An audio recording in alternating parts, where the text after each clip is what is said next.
My name is Tim Ryan. Welcome to the Tim and Jenn Show. I'm sitting here with my best friend, my business partner, my badass wife.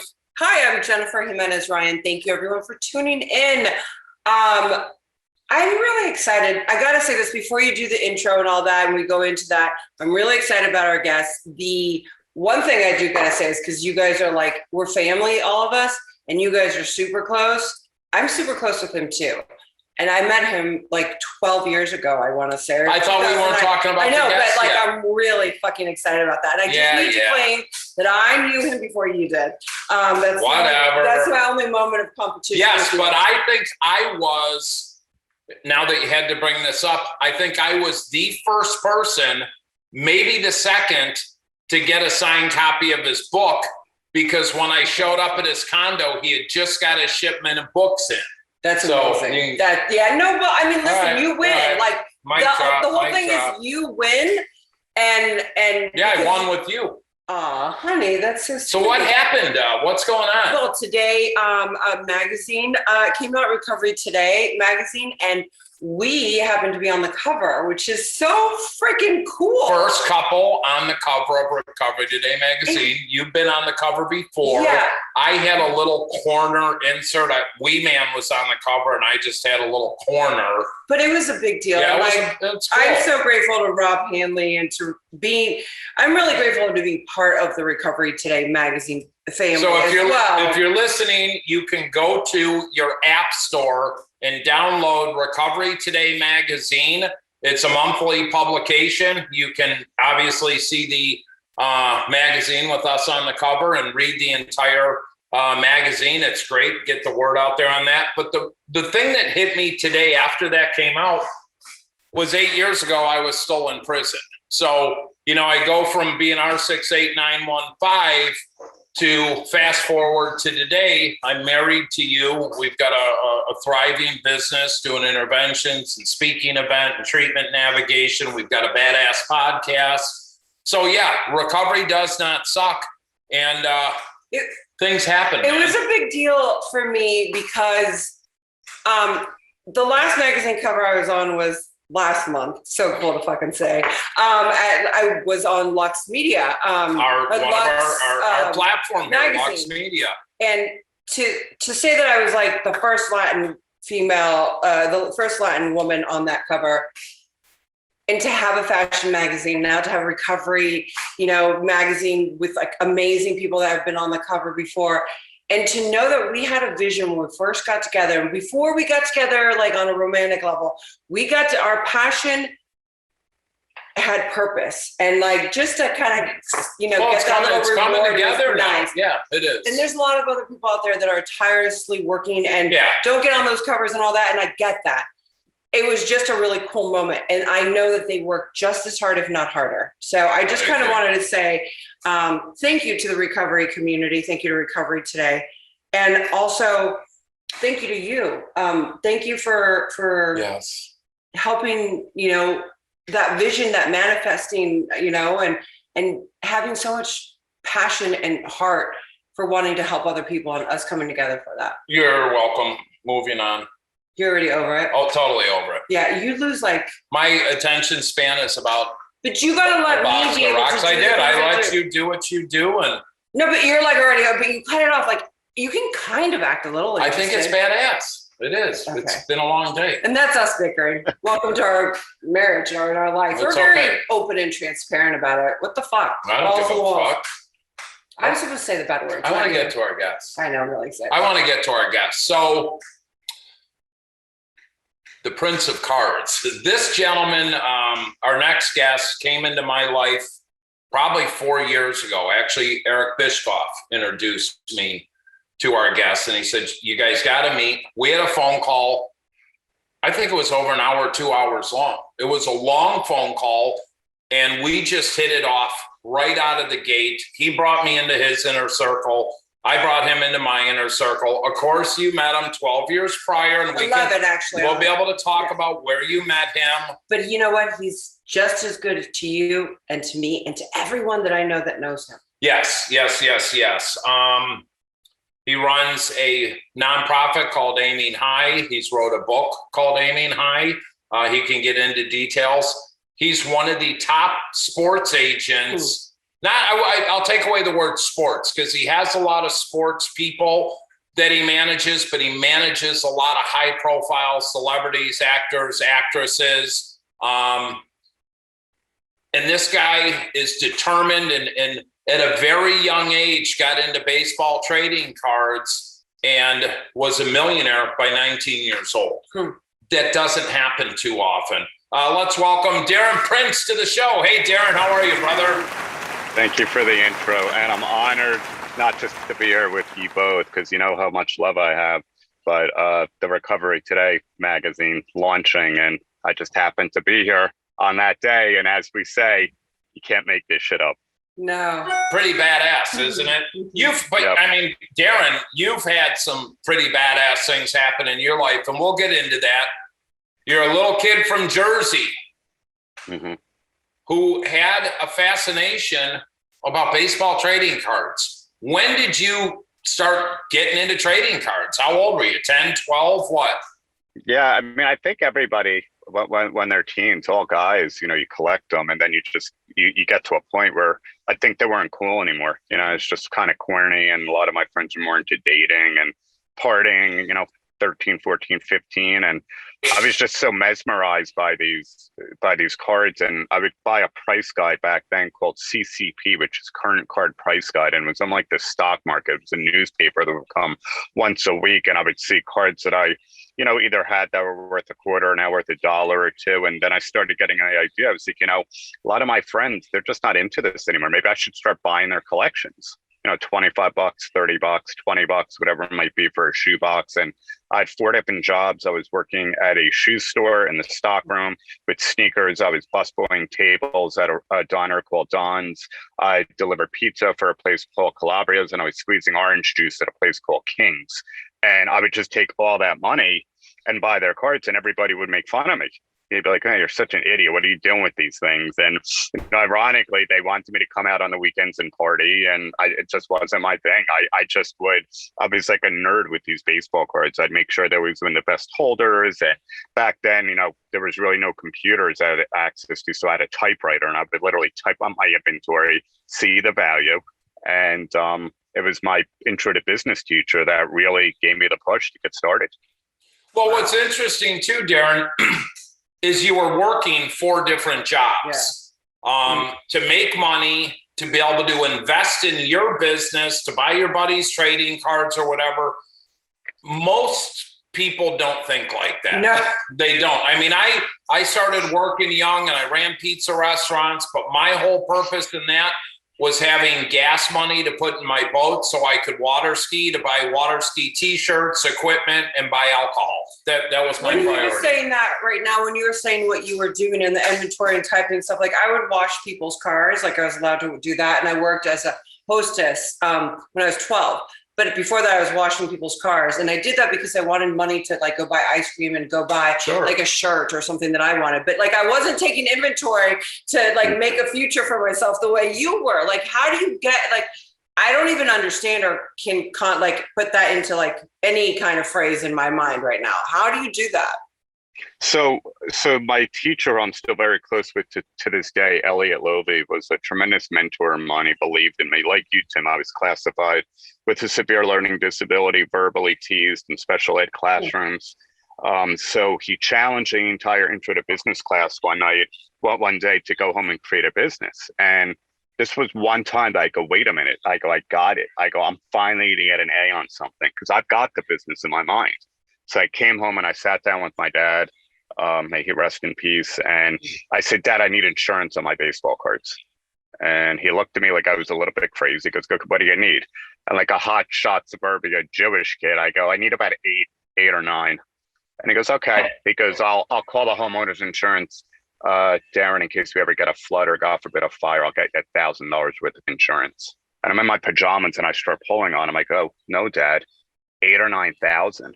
And now he looks at me like I'm really nuts. And he goes, how the hell do you have 8,000 or 9,000 worth of cards? I go, it's funny you should ask. I pull out the price guide. I start showing him. And he goes, but who buys these things? They're cardboard. I go, it's funny you should ask that. I pull out this huge newspaper ad. And I go, look at the Livingston Holiday Inn in 2 weeks. they have what's known as a baseball card show. For $25, I can get an 8-foot table and I can buy, sell, and trade cards. And he goes, do you think it's going to be worth it? I'm like, yeah, absolutely. He goes, well, what do you know about these cards? How do you know the good ones versus the bad ones? And I started telling him. My dad was so blown away about my statistical abilities with numbers, knowing players' batting average, how many home runs they hit. I even knew their birth dates. It was almost like a little bit of Rain Man. And he just went all in with me. And my friend Steve Simon, who you know, the tremendous agent from my office, we go back since we were 10. We split the table. I put in like $15. He put in 10. I spent 2 weeks every single night meticulously polishing holders. I got a price gun. I bought these beautiful gold and silver display cases. I wanted to have the most meticulous 4-foot store. Steve spent maybe 2 hours because he went in for fun. He might have made $20-30, and I made over $1,000 on that Sunday afternoon at 14 years old. And it just, something came alive inside of me. You know, it was this feeling of finally having a purpose, finally feeling good about something. And before you know it, word traveled around town, and I started doing shows all over the state. And by the time I was 15, I was the first kid to own a cell phone. It was called Bell Atlantic back then. The phone was $3,000. It had a metal battery on the bottom with a leather case and a rubber antenna, and it was $3 a minute. Yeah. And my father was going crazy, him and the accountant, because some of the bills were $700-800 a month. But then he started realizing what I was doing. In between class, I was running advertisements in a publication called Sports Collectors Digest, which was the Bible. And I started building up a database, and it taught me at a very young age relationship building. And a lot of the database was announcers from ESPN, brokers from Wall Street, lawyers, doctors, professionals that would call me and say, hey, if you can find me a nice Mickey Mantle rookie card, or if you can get me a great Reggie Jackson second-year card. So what I would do is I'd go to these shows on the weekend, buy, sell, and trade what I had, but I had a list. And I would buy those cards, tack on a profit. And before you know it, I had a network of probably 50 high-end buyers. And I became a stockbroker, more or less, for these guys to be their middleman, to go out and find the best stuff. And this is 16, 17 years 16 old. years old. And at 16, I probably was making $350,000 that year in high school. And, you know, I was, we used to call ourselves, there was a couple of the young dynamos in the business back then. We would call ourselves young legal drug dealers, because we were, you know, we were on top of the world with access to making money that my friends' parents weren't even making. So how many friends from that circle did you that stayed in the baseball trading card game? Do you know? How many friends that are still in it? Yeah. I believe one or two are still in it. They actually both live in California. But I've recently, ironically enough, got back into the sports card game back in August of this year from our friend Jason Coons, who's the biggest in there. He's absolutely destroying. Gary Vee's his partner, and Steve Aoki and Dan Fleischman, Josh Uber. I mean, they're just doing incredible things with market stabilization and educating you know, consumers and investors on why certain cards are worth more than others, what you should stay away from. So it's almost gone like full circle. I'm having the time of my life, because, you know, the majority of the stuff I bought that was supposed to be like long-term investment exploded. I mean, Jason was calling me at one point. He goes, bro, because the stuff you bought's like literally up 300% in 60 days. He goes, I guess the Prince of Cards hasn't lost his magic touch. So go ahead. I do got to ask this. So when I was started in the industry, in the entertainment industry, I made a lot of money really fast. So like probably like 16 or 17 years old, I was a millionaire, but my family didn't let me have money, like my money. I knew I was responsible in paying for people, like mortgages and stuff like that. How did that feel? Like, here you are, you know, you're making this money. Are you like able to use that money when you're that age? And were you getting high by doing these deals in some way? It's a great question. I've had an amazing ability to make money in my lifetime, tens of millions of dollars. But as far as investing it and keeping it, it wasn't my specialty up until maybe around the time that I got sober. I got a lot smarter with it. It was brokenness in the side of me. It was, look at me. You know, I'm the dumb one. Look at me now. I'm the learning disabled one. Look at me now. I'm the dorky one. Look at me now. It was the expensive sports cars, the jewelry, buying my first condo at 19, taking everybody along for the ride on the party.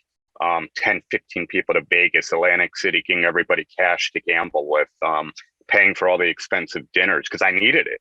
I thought I needed it. I needed that for validation. I needed Darren Prince to be the man. And my father and my uncle would always say, we don't care what you make, we care what you keep. We care what you save. And it took me quite a bit. I mean, fortunately, I only had about 2 periods where I went broke in my life. And I think I've learned from both. I made and lost millions twice on what to do differently. And when you're seeking approval from others with your money, especially as you know, when we get sober and we discover our real inner self of peace, happiness, joy, and love, it's just wrong. Too many people in the world want you to see. You go on social media, I got this car or that. It's not me anymore. I'm very comfortable. I've gotten very smart with investing, keeping the money, but I still get more joy with giving money away than I do spending it on myself, helping people that need it. So one of the people that was instrumental and rest his soul was your father. If I'm right, your father gave you some financial advice, and then you finally took heed to it. Yeah, so basically my father and my Uncle Joe, may he rest in peace. Uncle Joe was a stockbroker. My dad started seeing the first collection I bought. I actually had to borrow money from him from my bar mitzvah fund. I bought a collection of cards for $9,000, these 1909, 1910, 1911 tobacco cards that our grandfathers would have had to buy cigarettes or tobacco to buy. And as a kid named Mike Schwartz, I hope he's not listening to this podcast, that came up to me in high school when I started getting notoriety. I was written up in the Daily News, the New York Times, the Wall Street Journal, the local papers, and said, hey, I see you're really big into cards. My grandfather passed away. We have about 1,800 of these cards. Would you be interested? I said, sure. They came by the house. I negotiated the deal for $5 a card. It was about $9,000 for the collection. I had about $4,000 to my name. My father pulled me aside. He goes, how quickly can you sell these and move these? I go, Dad, I'll double my money within a month, I guarantee it. But I'm not going to be in a hurry to sell them because not many people have these. At the time, the cards were 75 years old. And they were meticulous, all in tissue paper envelopes, literally from the 1910s. And so he goes, I'm going to give you money from your bar mitzvah account. He goes, but it's for your college education. If you don't get it back to me in 60 days, your mother's going to kill us both. And I got it back to him within 2 weeks. And that collection started me off. And then my dad started realizing we got these shows, you need money to make money. Cash is king. We sat down with my Uncle Joe one day. He was a stockbroker. And he goes, Darren, if Uncle Joe is going to get you, say, $20,000 to $25,000, how quickly can you move that money and how quickly can you get the money back and what type of margins?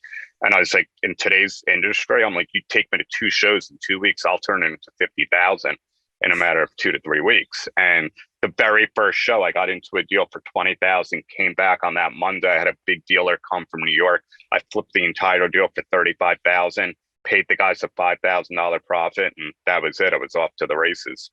Amazing. So you transitioned from doing this, and then you're at all these card shows. So you're meeting people like Magic Johnson, Michael Jordan. You're meeting all these big name people. How did your relationship with Magic Johnson start?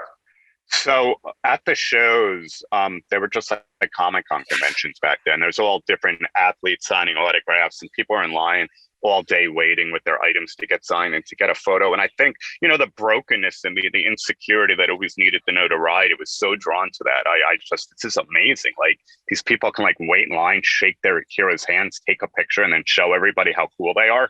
And I started seeing that there was actually real money in the memorabilia business. So through an old friend, he introduced me to my one of my dearest friends now, Harlan Werner, who was Muhammad Ali's agent. So I went right for the biggest. And I called up Harlan one day at 23, and I said, hey, I'm kind of phasing out of the card business. It seems a little oversaturated. I think I've bought and sold so many of the older ones. They're so hard to find.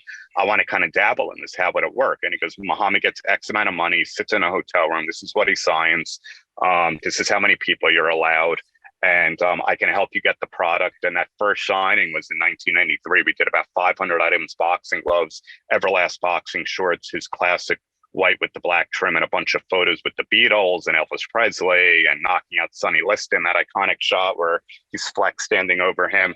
And Tim, it was crazy because within 2-3 weeks my ads were running, we almost tripled our money and we were out of the goods. And I called up Harlan and I go, this is crazy. I need to do another signing with them. And Harlan said, by the way, there's somebody you should go after and I can do an intro. It's Magic Johnson. His agent, Lon Rosen, who's been his player rep forever, is always looking for unique opportunities for Magic. And I think with your database and connections, you can make you guys a lot of money. So he introduced me to Lon. Lon eventually put something together for me with Magic.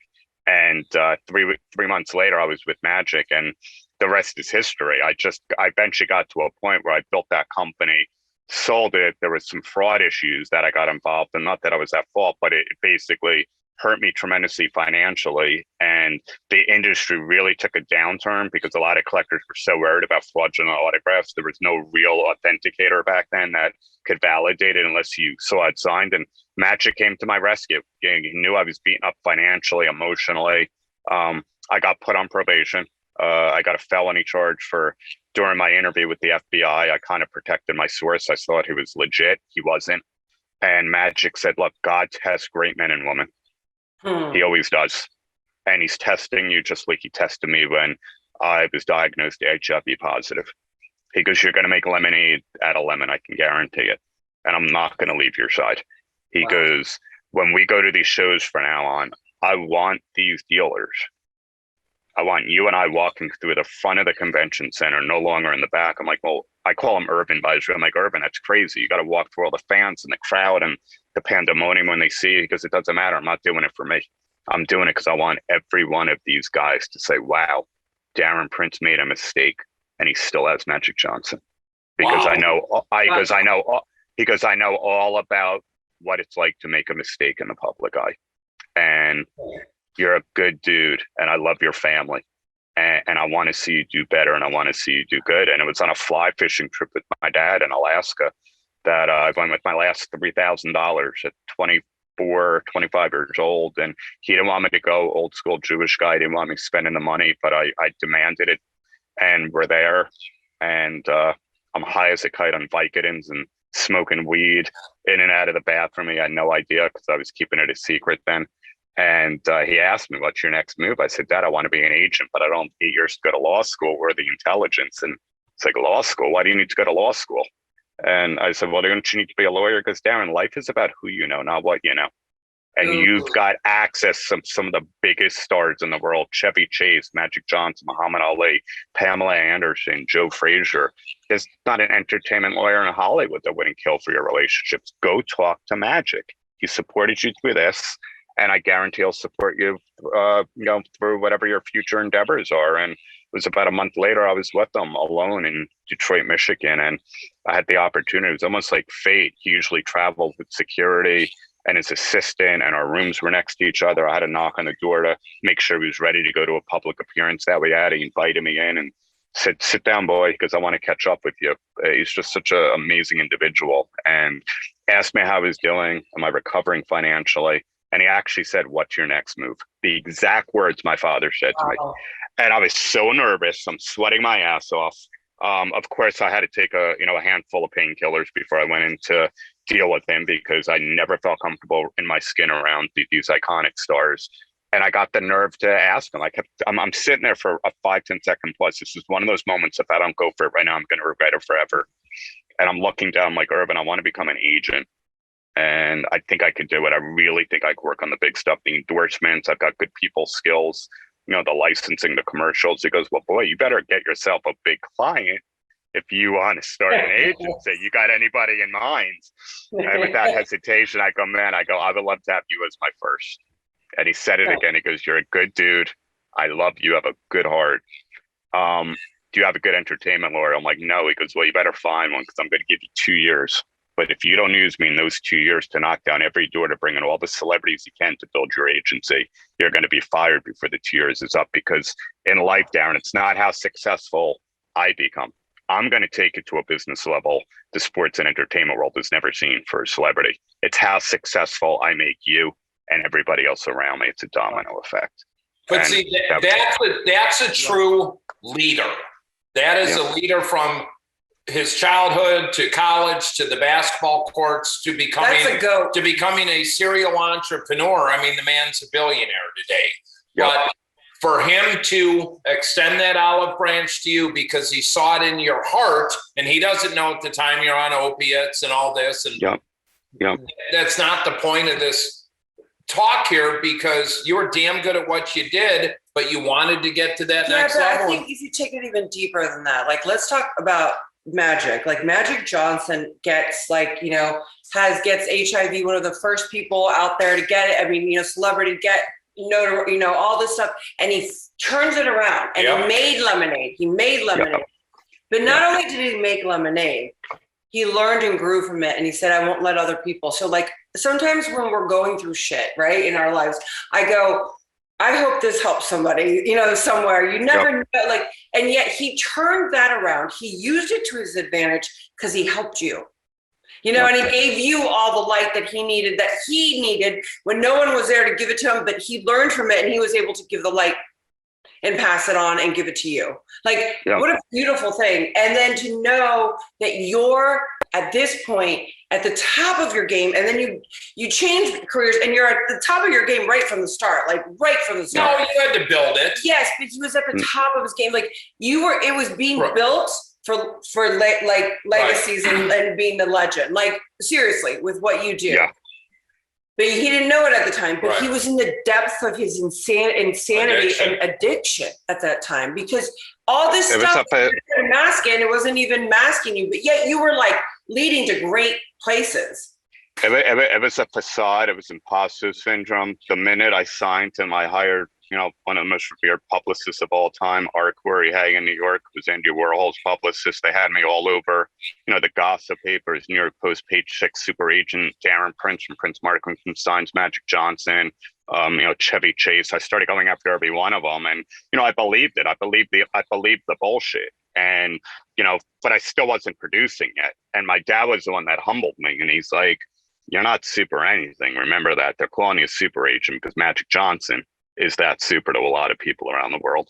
You know, and it humbled me. But it probably took me 6 months to a year to really find my footing in the industry.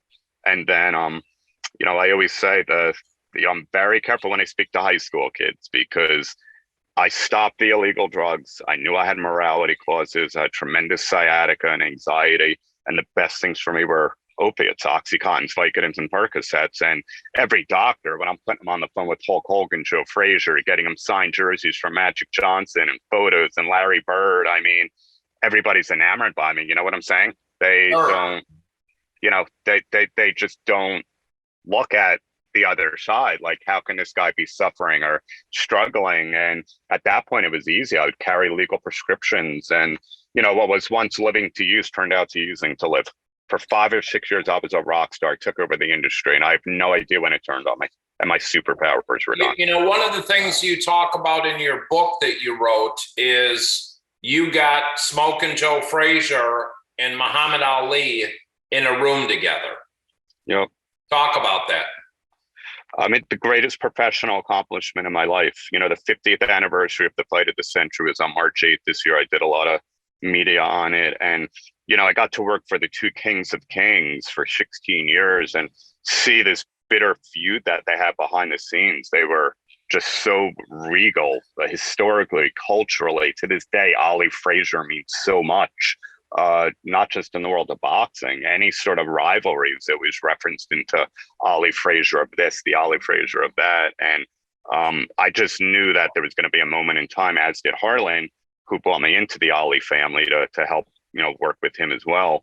And the opportunity finally came up. NBA All-Star Week in 2002, I was in Philadelphia with Joe at an appearance.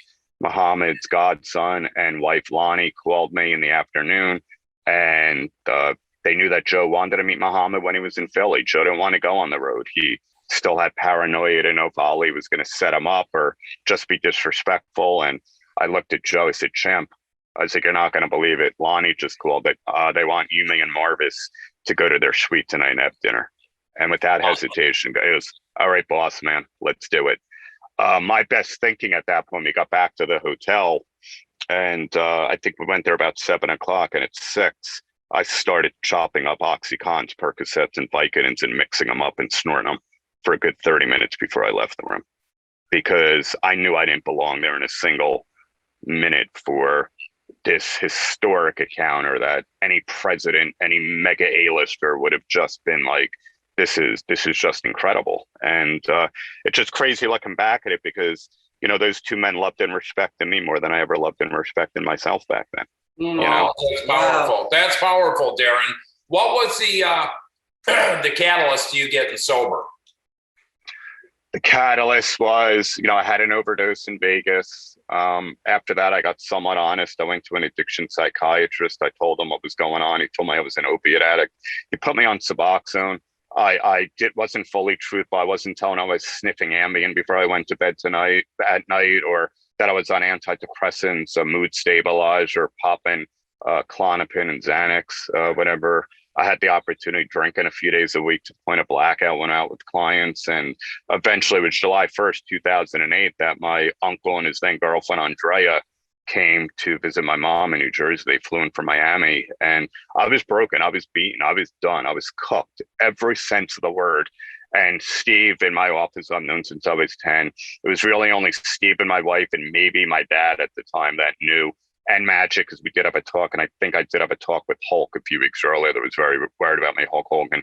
And I kept it a secret from so many people. And she came in to see me, and I never met her before, never seen her before in my life. She walked in, she goes, "Are you okay?" I was bloated, white, sweaty. Steve and I I was going to go to a spa, lock myself into a hotel room, detox on my own, thinking that could have worked. And I told her everything. I spilled my guts, and she said, "Do you realize you're an addict and your life's unmanageable?" I said, "Absolutely." She goes, "Do you realize that you're powerless?" I said, "Uh-huh."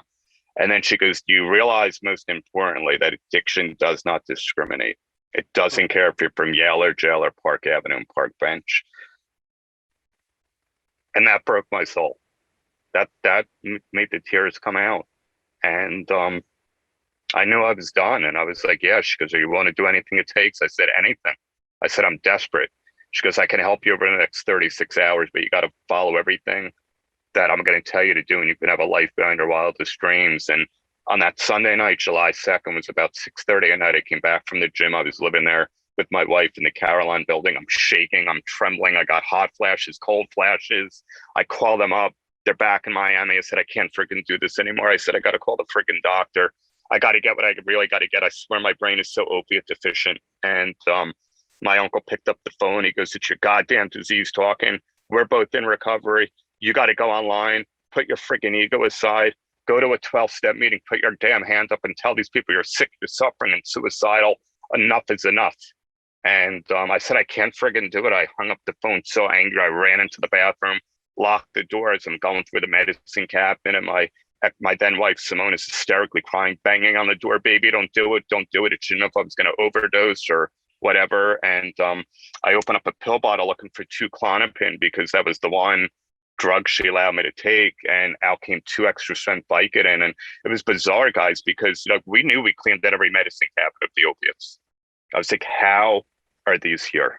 What a freaking gift. It's not enough, but it's something to take the edge off. And in this hand, I'm just staring at them, thankful to God that they were there. And as Dr. Drew said, then the turn happened.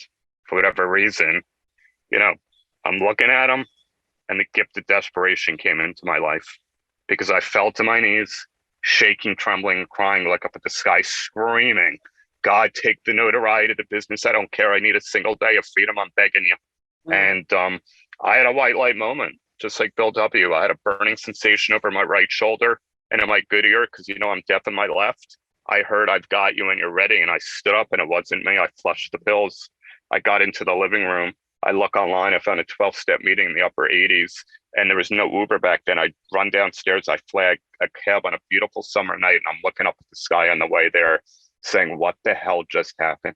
Wow. For the first time in my life, I wanted to stay sober more than I wanted to get high. And I walked into this church basement, so nervous, so scared, having no idea what was going to happen.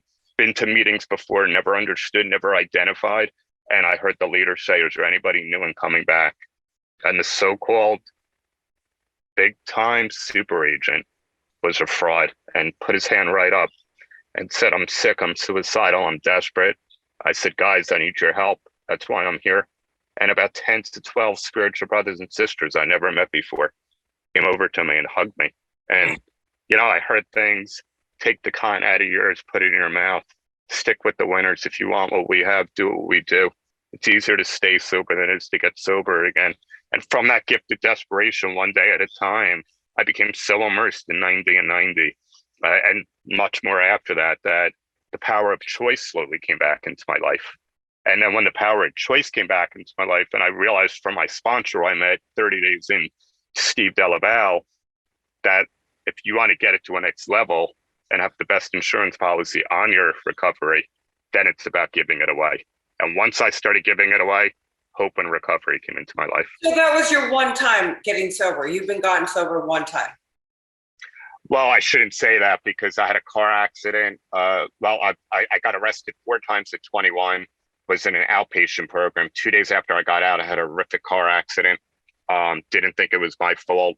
My friend fell asleep behind the wheel. We were drunk, fucked up on Xanax, 90 stitches in my face. You would have thought back then, I would have realized that a problem after a 1-year outpatient program, So no, it wasn't one time. I say it was one time when I was ready.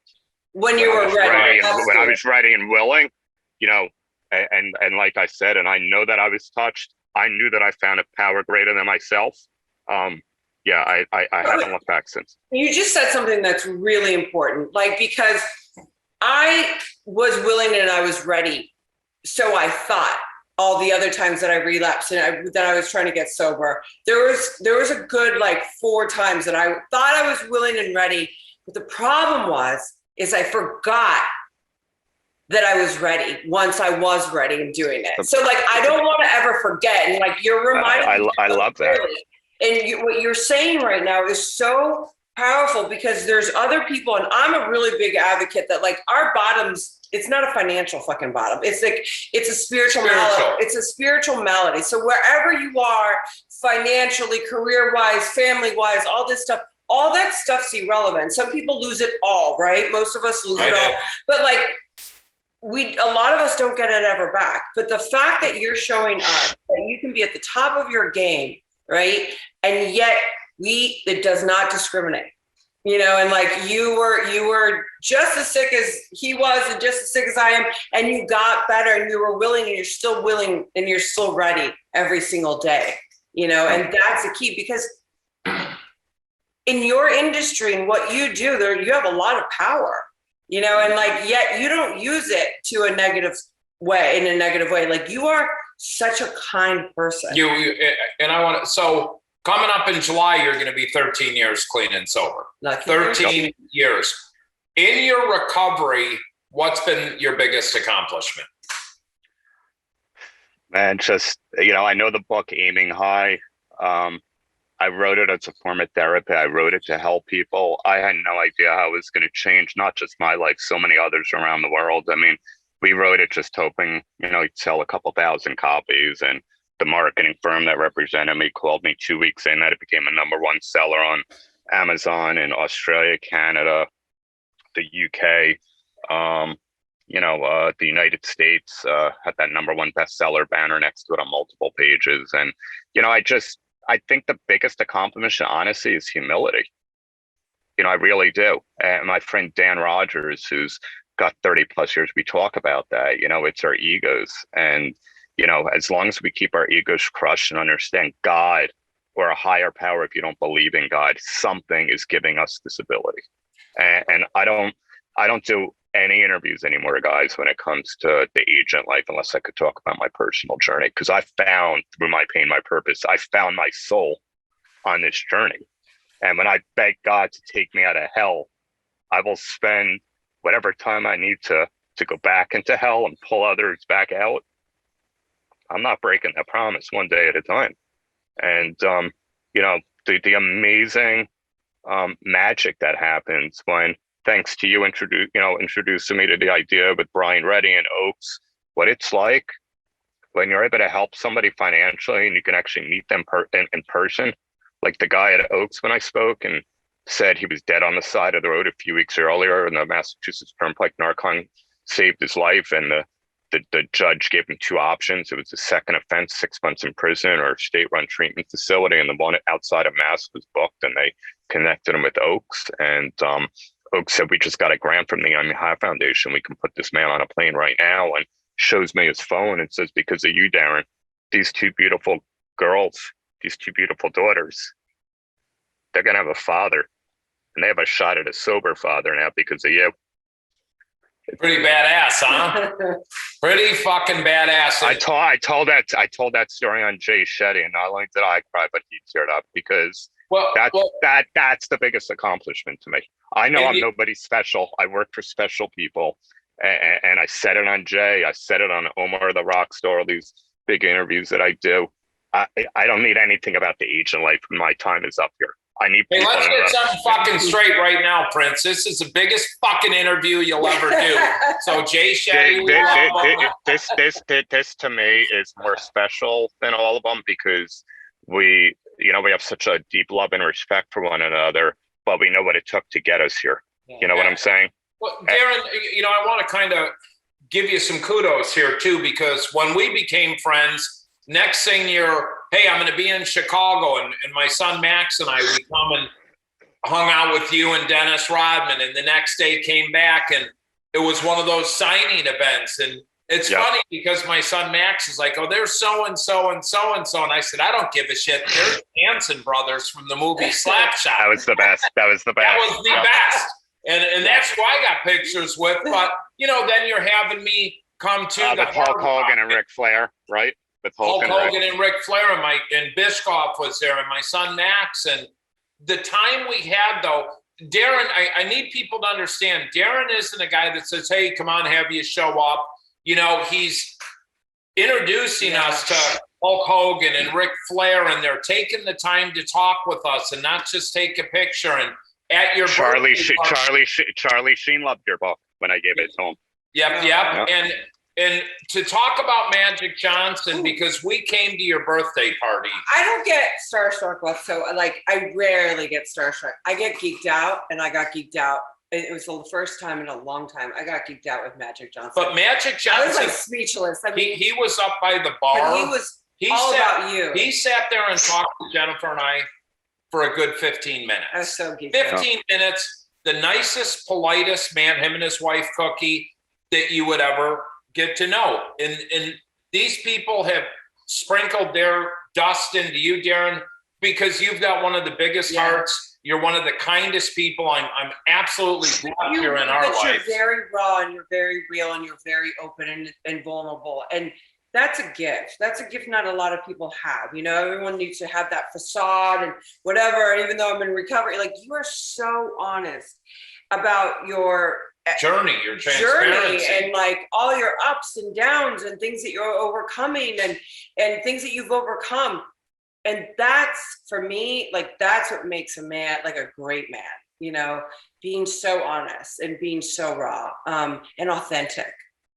Yeah, I don't know any other way, because I realized that's what's going to create that connection, with people to just throw it all out there. And I think I sent you at the end of the Shetty interview, he mentioned just thank you for, putting it all out there and being an ambassador of God, because I know, I've been touched. And Hulk Hogan said it to me 2 weeks ago. He's like, I've never seen you look better. Magic and I spoke a few weeks ago about it. And it's not the celebrity. It's the fact I get to know Terry Bollea. I get to know Irvin Johnson as friends, as people that have seen me at my worst. And life, has challenges. Just because you get sober doesn't mean life doesn't stop coming at you and life immediately gets better. But we get better. Our perspective and perception on everything gets better because we become whole within ourselves. And, I lost Ali and Frazier in recovery. I lost Burt Reynolds I worked with for years. He was there near and dear to me. The worst loss was my dad. Yeah. And I got to show up the day before I'm in hospice and held his hand in the hospital by myself because Hulk told me to go do it. And he had that blessing with his dad. And I asked him if he wanted to keep fighting. And he was a warrior. 32 days. He wasn't supposed to make it one day. He came out of the coma after an aneurysm. And I said, if you're ready to go, Dad, I said, I got it. I got everything handled down here. And he looked away and he looked back at me and with tears rolling down his face. He wasn't an emotional guy. He said, I'm ready to die. And as calm as I am, with you guys right now. I held his hand, I rubbed his head, and I said, Dad, it's all good. I said, but one thing I'm going to do, I got to work on this soon. At the time, I was probably 8.5 years sober. I was like, I need to touch the world. I said, I need other people in and outside of recovery to understand we can get through the worst losses in life without thinking about picking up, because I hear too many stories about people in recovery that never had that gift, that their mother and their father or sister, brother, loved one didn't get to see them at their best life. And I got through the most uncomfortable time of my life, never feeling so comfortable, never feeling so whole. Life was like lasagna, which is where I try to get it every single day. And, you know, it was the most, my spirituality, the fellowship, the amount of people that I touched from my shares, dealing with it all, and my neurotic Jewish mom, although I love her to death, and my sister, and dealing with all the moving parts of all of that. It was just one of the most special experiences of my life, because that's what sends us back out, those moments. So I'm glad you touched on this, Darren, because I think one of the things that's badass about you and my wife, me, I just do what I do, is that you are at the top of your game. You're connected, as my wife is, to all these very famous A-list people, but you talk about your recovery, and you won't do an interview to talk about being Darren Prince, the sports agent, or the Prince of Cards, unless I get to talk about recovery. And you're doing it from a level of, I just want to share my message so it helps one person. You're not doing it from ego, you're doing it from humility, and I commend you for that. And that's one of the reasons we gravitate towards you. The real deal. You are the real deal. And like, on a side note, actually, to prove what a real deal you are, when we had COVID, and I was going to thank you. Patty Barrett would come with Andre, her husband, and they would come over and give us groceries. You were the only other person that showed up for us at our doorstep. And brought us stuff. There's people that sent us things, but we thank you, because like, you were constantly checking in with us. You were so there with us on that journey. And even though we couldn't see you, but like, I'll never forget that you came to our house and that you took care of us. And I want to thank you from the bottom of my heart. Of course. I mean, I know you guys would do it for me, and we were together 3-4 days earlier, and all of a sudden, bam, you guys got hit like a Mack truck. And, you know, that's what we do. You know, it's service to others. It's not just, you know, getting others sober, pointing them in the way. It's just being kind and, you know, getting out of yourself and just thinking about others that are struggling and suffering. And you guys went through the ringer with that. And I was like, anything I can do and get you to give you relief, because you can't even leave. You know, I need you two to be here. I need you two to get back to yourselves. And I know it was a hell of a journey, but I also think when you look back at that too, that also gives you guys a whole nother level of what you can both go through. And especially doing it as husband and wife in this incredible power couple in the world of recovery, and everything you went through those few weeks. You know, I think you inspired a lot more people than you believe, and you were very open about it too. And a lot of people were following your journey to get back to perfect health. Thank you, Darren. We love you. I can't believe you made me like cry. You almost made her fucking cry. You teared up twice. I saw it on the camera. Stop it. Tim, you weren't close to any tears? Yeah, I was. Yeah. So, all right, good. It's my ego. I'll humble it. Completely. Like, I can't believe that you just threw me off my game. Like, you really have. And like, it's because there's so much heart and there's so much passion behind you, you know, and I thank you for getting sober. I thank you for being there for me 11 years ago when we were shooting Sober House in that insane house. You were like, I remember seeing you and you're like moments of just clarity for me. Thank you. Darren, how can people, if they want to follow you, find you, have you speak? I know that you're affiliated with a treatment center too. If people need help, how can people find Darren Prince? At agent_DP on Instagram. Also the Aiming High Foundation.org website. Official Darren Prince is another one. And then the business one, just in case people are listening, you know, they want to find out more about what I do. I also will give free mentorship. Anybody wants to know what it takes to become a sports and celebrity agent, I do that at least once a week now to college kids. That's a big joy to pay it forward. It's princemarketinggroup.com. But, as far as the book Aiming High, I even said it on Jay Shetty, one of my publishers were there. They're like, no, I give them away for free. My hardcover books, I cover shipping, whatever it is. I didn't even care. It's not about the money. I didn't write Aiming High to make money. I'm very blessed with Prince Marketing Group to be able to do that. So people want to, DM me on Instagram or find Darren Prince on Facebook. I just send your address, your name. We'll send hundreds of free copies of Aiming High. I don't even care, because if it helps one person, that's just a blessing that never gets old. That is absolutely badass. We want to thank Lux Media for the platform. Again, if you have people struggling or whatever, you can go to our website, dopetohope.com. 844-611-HOPE, 844-611-4673. That rings to my personal cell phone and I pick it up. Darren. And I by the way, I do have to give two more shout outs to you, Tim. Brandon Novak, I met because of you. Thank you so much. I was there last week at Novak's house. Joe Tuttle and I from Banyan, we knew each other from the baseball card days. So let me tell you that, hold on. So Joe Tuttle I'd worked with at Banyan for a couple of years, and then me and you become friends. You were going to fly to Florida to meet me. You were over in Tampa with Hulk, and you're like, hey, I'm going to hop on a plane. Let's have dinner. So I happened to tell Tuttle, I said, hey, Joe, do you know this guy, Darren Prince? He's some sports agent. He goes, hold on. Yeah, I know Darren. He used to do baseball trading cards. I said, well, he's flying in to meet me for dinner. You want to join us for dinner tonight? So the three of us had dinner, and that just took off.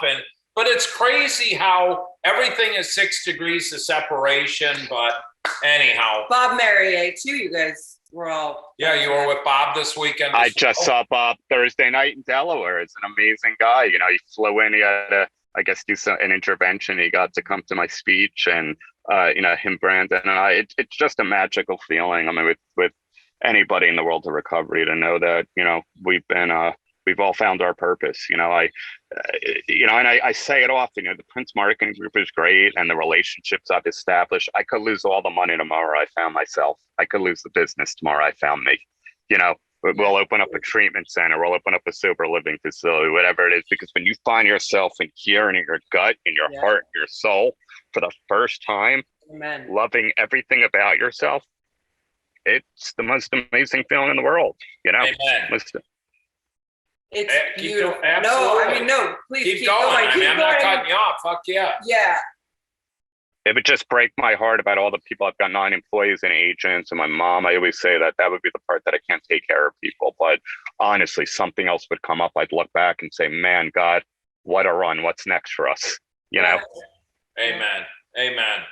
Darren, we want to thank you for coming on the Tim and Jen show. We know you got to head off to another meeting. If I'm right, we're having a conference call later this week on some other things. On Thursday. Got our hands in. We love you, Darren. Thank you. Thank you so much love for you both. Check out Darren Prince. This is Tim and Jen signing off from the Tim and Jen show. We'll see you next week. Bye, guys. Love you guys. We want to talk to you about Clean Cause, better caffeine. What's in the can?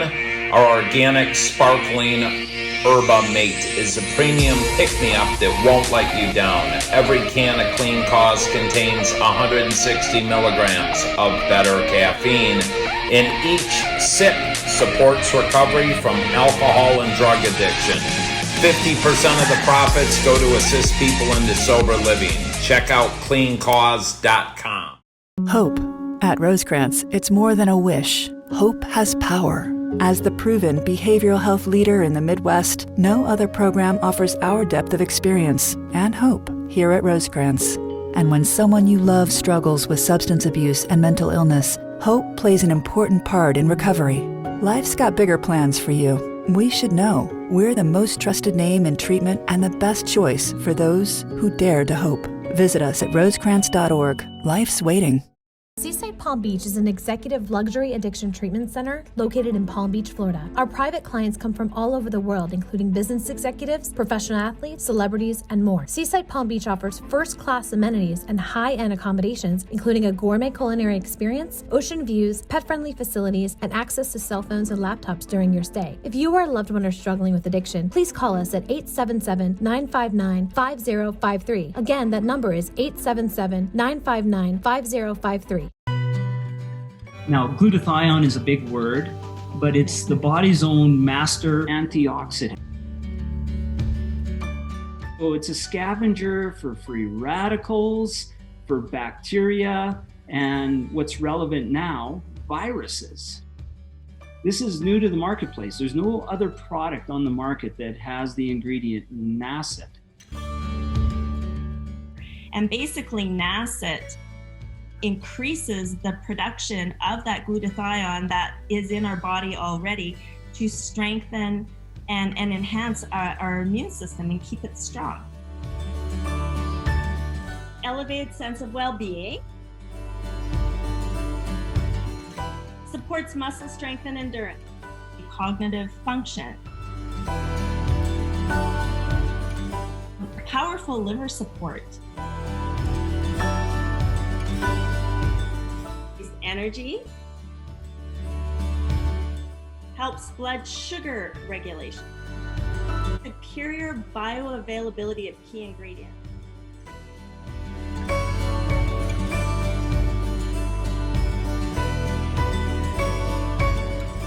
One of your best defenses against COVID is a strong immune system. Taking GSH Plus as a daily supplement does all that. And now we have the product out on the marketplace.